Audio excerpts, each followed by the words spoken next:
Good evening, students. In this lecture, we will talk about the very important question, that is Heisenberg uncertainty principle. Okay, in last lecture, we discussed the numericals based on de Broglie equations. Now, in this lecture, very important question, Heisenberg uncertainty principle. Okay, it is 3 or 4 mark questions. So, what is a Heisenberg principle? So Werner Heisenberg, a German physicist in 1927, he state very important principle. He gave very important principle. It state that it is impossible to determine simultaneously the exact positions and exact momentum, means velocity of an electron. So almost it is impossible to determine the exact position of electron, and at that time the velocity or momentum of electrons. Means હાઇઝનબર્ગે એવું કીધેલું હતું કે તમે એક જ time પર કાં તો એની પોઝિશન ડિસાઇડ કરી શકો એક્સ, કાં તો એની વેલોસિટી એક ટાઈમ પર ડિસાઇડ કરી શકો. બરાબર, પોઝિશન ને વેલોસિટી બંને એકસાથે ડિસાઇડ નહીં થાય. ઓકે, સો એનું મેથેમેટિકલ ફોર્મ છે delta x into delta P greater equal to h upon 4 pi. Here greater equal to means more than, value is more than 0. Okay, 0 ની હશે, એની above હશે. So this is the mathematical form delta x into delta p greater equal to h upon 4 pi. H upon 4 pi. We know that momentum is equal to mass into velocity.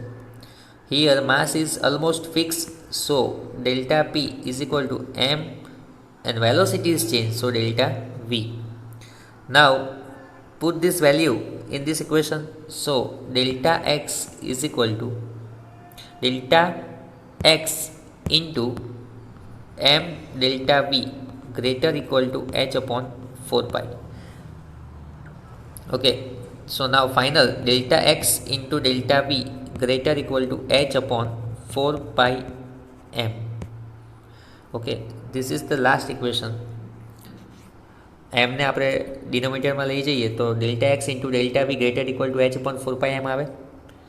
સો અહીંયા પણ તમને આ calculations કરીને બતાવ્યું છે, mathematical form લાવીને બતાવ્યું છે. બરાબર, અને એક સ્ટેપ મેં તમને કીધું તે તમને બતાવ્યું. એમને આપણે ડિનોમિનેટરમાં લઈ જઈએ તો delta x into delta v greater equal to h upon 4 pi m. આ હાઇઝનબર્ગ પ્રિન્સિપલની ઇક્વેશન્સ છે. સો આને આપણે બીજી રીતે બી સમજીએ.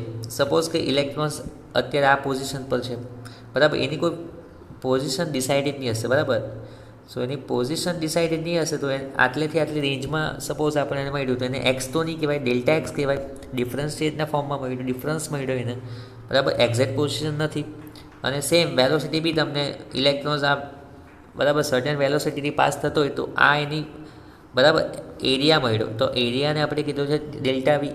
બરાબર, so delta x means uncertainty in position, fix નથી.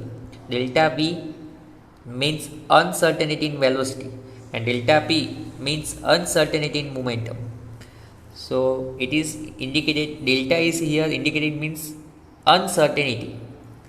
Okay, so it is impossible to determine simultaneously the exact position and velocity. એક ટાઈમ પર કાં તો પોઝિશન મળે કાં તો વેલોસિટી મળે. ઓકે, સો નાઉ એક્સપ્લેનેશન.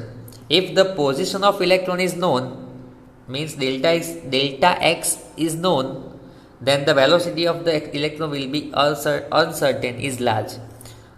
બરાબર, એટલે સપોઝ ડેલ્ટા એક્સ આપણને નોન હોય તો એની બાજુમાં જ છે મલ્ટીપ્લાયમાં ડેલ્ટા વી, તો આ તમને લાર્જ મળે.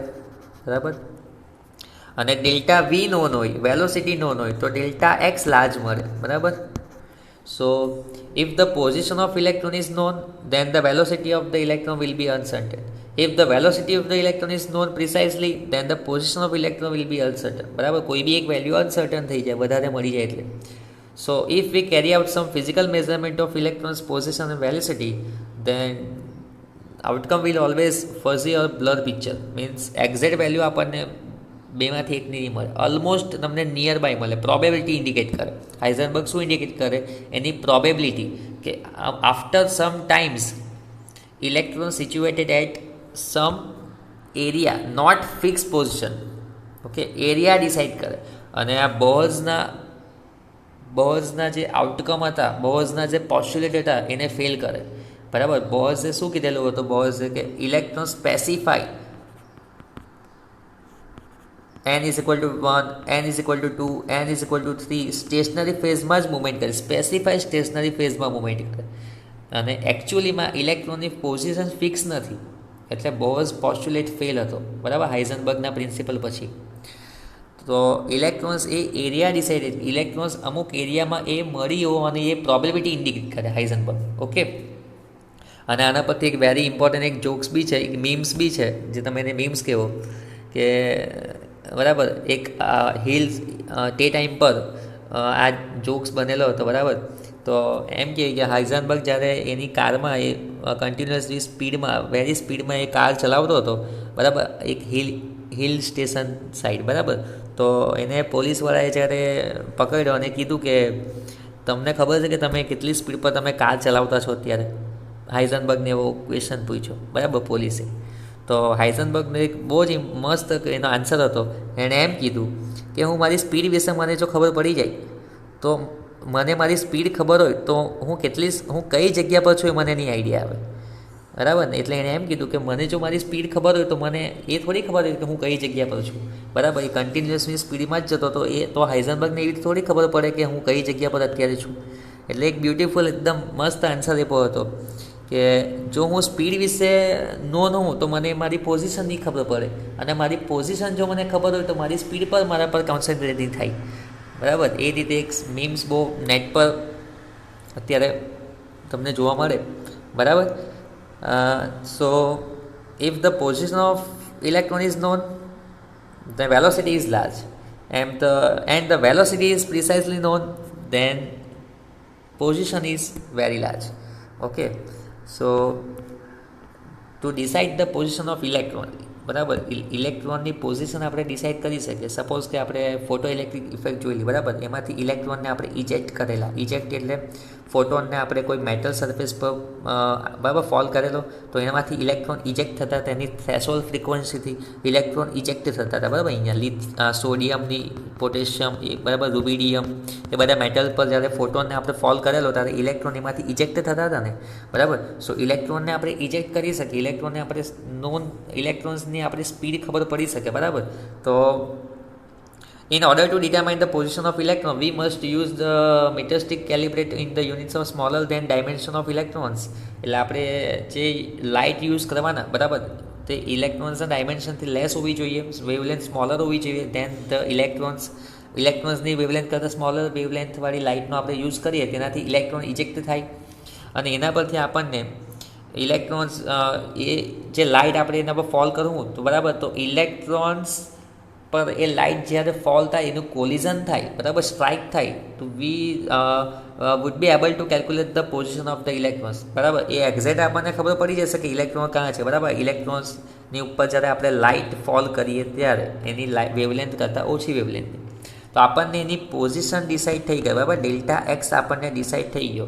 પણ after striking of the light on electrons, we can determine only the position of electrons but not be able to determine the velocity. Okay. Any velocity કેટલી વેલોસિટીથી ઇલેક્ટ્રોન્સ મૂવમેન્ટમાં હશે, બરાબર, તે આપણે ડિસાઇડ નહીં કરી શકીએ. તો અહીંયા એક ઇમ્પોર્ટન્ટ લાઇન લખેલ છે, it is we will know very little about the velocity of the electron after the collision. બરાબર. only very little about, not perfectly, only we can give a only idea, only prediction, only probability, not the fixed amount of calculate that we can say that electron is exactly in continuous motions. એટલે આપણે ઇલેક્ટ્રોન્સને આપણે exact નહીં કહી શકીએ કે આટલા જ વેલોસિટીથી electron મૂવમેન્ટમાં છે. Okay.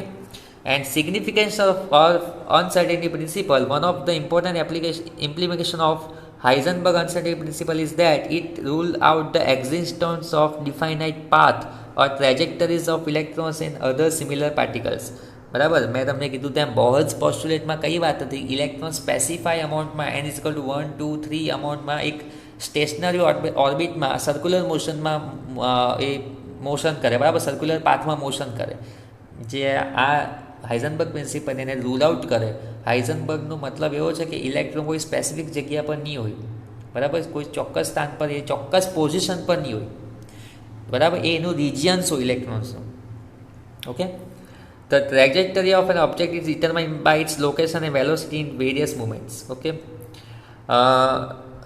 Then, if we know where a body is in a particular instant, and if we also know its velocity, then force acting on its instant, we can tell that the body would be sometimes later.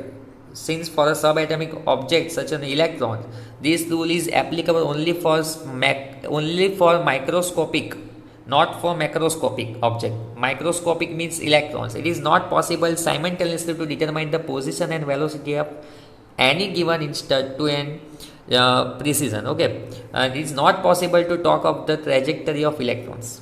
Okay, trajectory means it is impossible to calculate the path of electrons. Only we can give predictions, only we can give just idea.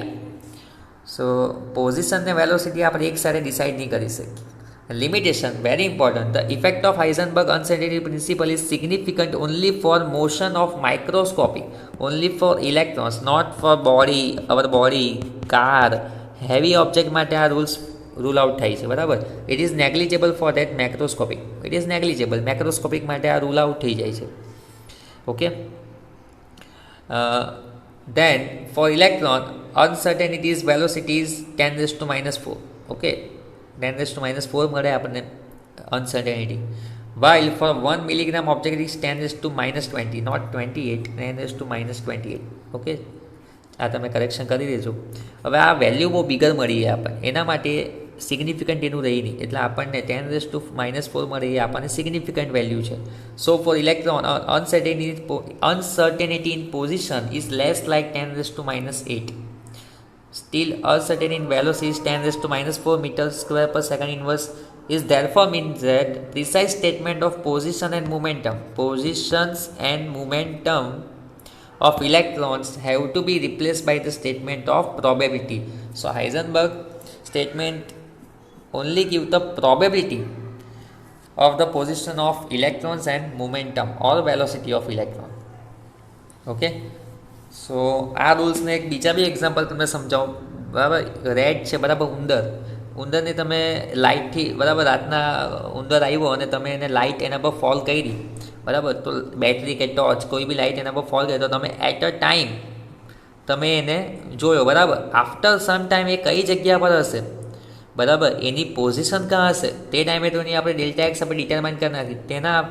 તેના પછી એ delta બીથી કોઈ જગ્યાએ movement કરી ગયો, તો એની exact position બી નહીં આપણને idea મળે અને એક્ઝેક્ટ એની વેલોસિટી બી આઈડિયા નહીં મળે, બરાબર. એ આ એક સિમ્પલ મેં તમને એક્ઝામ્પલ આપ્યું, બરાબર.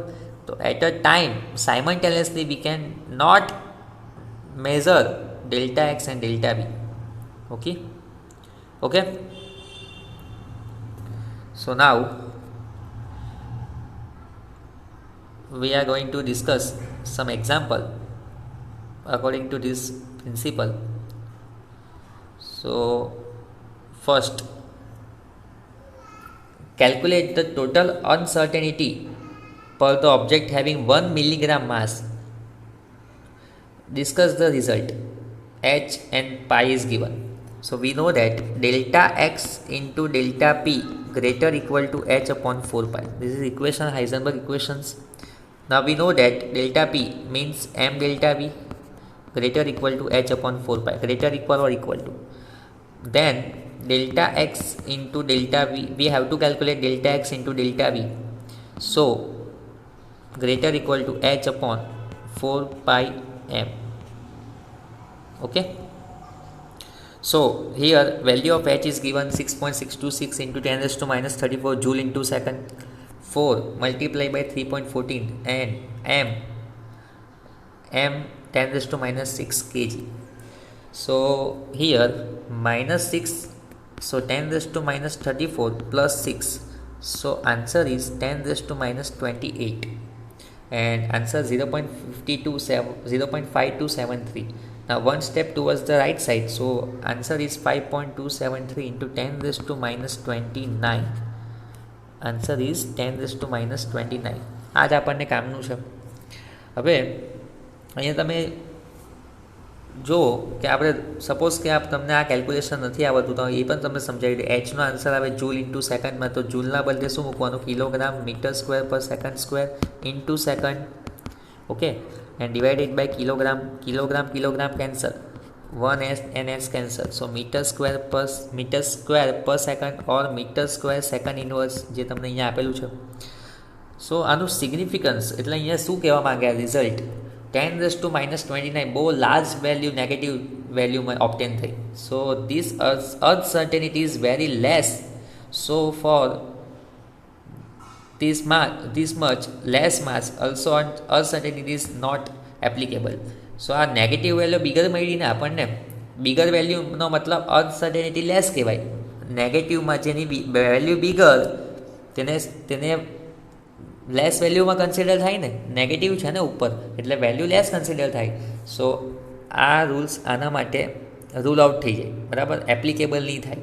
હેવી માસ માટે એપ્લિકેબલ નથી, ઓનલી ફોર ઇલેક્ટ્રોન્સ માટે એપ્લિકેબલ છે, માઇક્રોસ્કોપિક માટે એપ્લિકેબલ છે, મેક્રો માટે એપ્લિકેબલ નથી. Okay, next one is mass of electron is 9.1 into 10 raised to minus 31 kg. Find the total uncertainty, discuss the result. Similar question here, electron, mass of electron, so this rule is applicable for electrons, microscopic. Same question, delta x into delta p greater equal to h upon 4 pi. So delta v into delta x greater equal to, और તમે અહીંયા equal to બી લખી શકો, એમ જ છે, h upon 4 pi m. 6.626 into 10 raise to minus 34, 3.14 પાઈની value, and m 9.1 into 10 raise to minus 31. So now 10 raise to minus 34 and 31, so 10 raise to minus 3. So this value, negative value is smaller. So આની આપણે uncertainty તો maximum કહેવાય ને, જેની value નેગેટિવમાં less હોય તેને maximum value કહેવાય. એટલે આની આ રૂલ આના માટે એપ્લિકેબલ છે, કેમ કે આને આપણે અનસર્ટેનિટી આપણે ડિસાઇડ કરી શકીએ. ઓકે, પહેલાંમાં અનસર્ટેનિટી તમને કેવી મળતી હતી? લેસ મળતી હતી. આમાં તમને અનસર્ટેનિટી મોર મળી, બરાબર ને, વધારે મળી, એક્સેસ મળી. એટલે આપણે માઇક્રોસ્કોપિક માટે લાઇક ઇલેક્ટ્રોન્સ માટે આપણે આ રૂલ્સ એપ્લિકેબલ છે.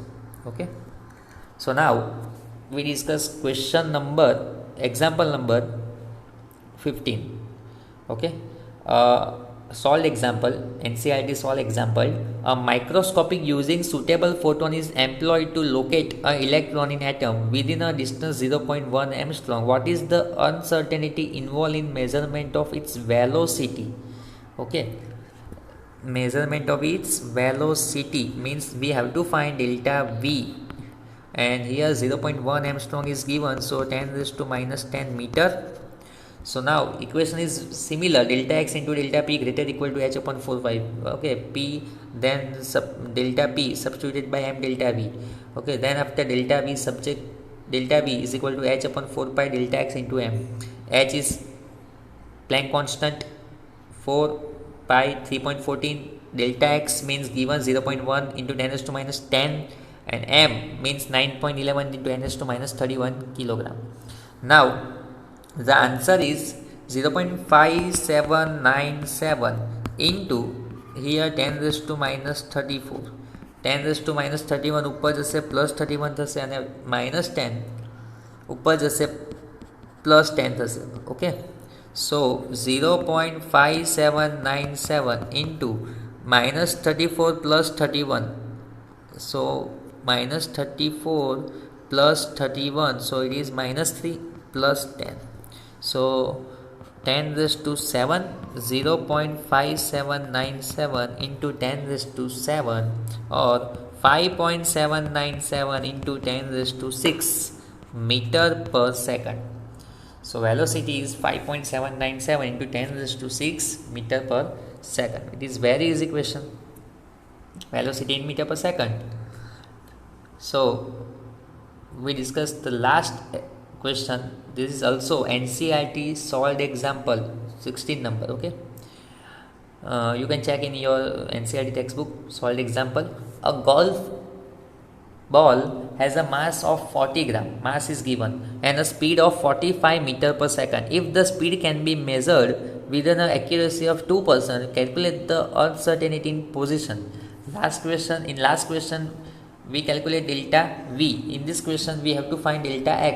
So here mass is given 40, okay, but speed is also given, so 45 meter per second. But if the speed can be measured with the accuracy 2%, means 2%, so 2 divided by 100 and multiply by this speed 45. So 45 2s are 90, 90 by 100, so 0.90 meter per second. Okay, remember this step always. 45 and here accuracy in percentage, so 2 by 100 and multiply by speed, so velocity મળી જાય તમને. So now equation is similar, delta x into delta p greater equal to h upon 4 pi. Now delta x, delta p substituted by m delta v greater equal to or equal to h upon 4 pi. Equal to લખો, greater equal to same જ છે. delta x into delta v. Now we have to find delta x, so delta x subject delta x is equal to h upon 4 pi m delta v. Okay, so answer is 0.01465 and here 10 raised to minus 34 and 10 raised to minus 3 ઉપર જશે plus 3 થશે, so 10 raised to minus 31 and 2 step towards the right side, so 1.465 into 10 raised to minus 33 meter. સો આ બહુ negative value બહુ bigger મળી અને bigger negative વેલ્યુને કહેવાય લેસ અનસર્ટેનિટી, બરાબર. સો અનસર્ટેનિટી લેસ મળી, સો આ મિનિંગફુલ, બરાબર, મિનિંગફુલ નહીં કહેવાય, નો મિનિંગફુલ લિમિટ. આ આપણા માટે એપ્લિકેબલ જ નહીં થાય. અને મેં તો તમને વાત કરી ગયો હતો કે only applicable for microscopic object like electrons. This is nearly 10 raised to 18 times smaller than the diameter of typical atomic nucleus. Atomic nucleus almost 10 raised to minus 14 ની રેન્જમાં હોય. As mentioned earlier, for large particle, the uncertainty principle sets no meaningful limit to the precision of measurement. Okay, તો precision of measurement આપણે decide નહીં કરી શકીએ કયા માટે, જેની નેગેટિવ વેલ્યુ બહુ લાર્જર મળે આપણને. લાર્જર મળે ઇન ધ સેન્સ કે એની અનસર્ટેનિટી એકદમ લેસ કહેવાય, લેસ, એ મિનિંગફુલ જ નથી આપણા માટે, બરાબર ને. So this is only applicable for microscopic object like electrons. So it is very easy numericals, solve numericals. So I hope you understanding Heisenberg uncertainty principle and based these numericals. So if you have any query regarding this topic, so you can message me or call me. Thank you.